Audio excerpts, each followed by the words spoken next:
Sistem ekonomi dunia saat ini itu adalah sistem yang sangat berbahaya. Kenapa bisa begitu? Ya karena sistem ekonomi dunia saat ini itu menggunakan sistem bunga atau biasa disebut dengan debt-based economy. Artinya ekonomi itu hanya bisa hidup ketika ada hutang yang disalurkan.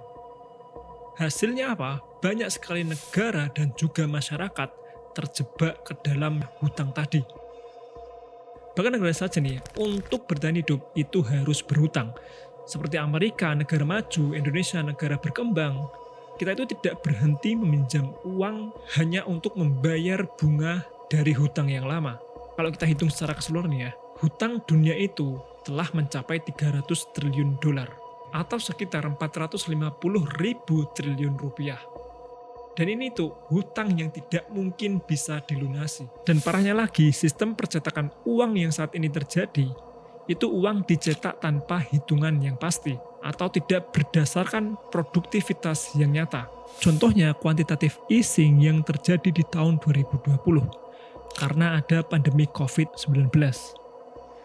Di mana The Fed itu mencetak uang dengan jumlah yang sangat banyak, atau lebih banyak daripada 100 tahun terakhir. Lalu hasilnya apa?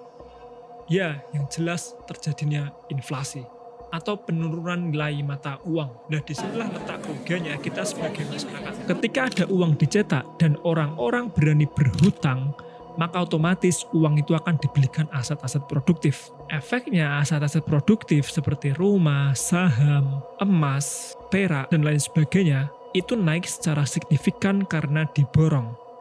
Nah, sedangkan pihak yang tidak berani berhutang itu tetap saja menanggung kenaikan aset-aset itu dan tidak bisa memilikinya. Sehingga banyak yang bilang jika sistem bunga atau percetakan uang oleh bank sentral itu dianggap curang dan merusak nilai kerja keras manusia.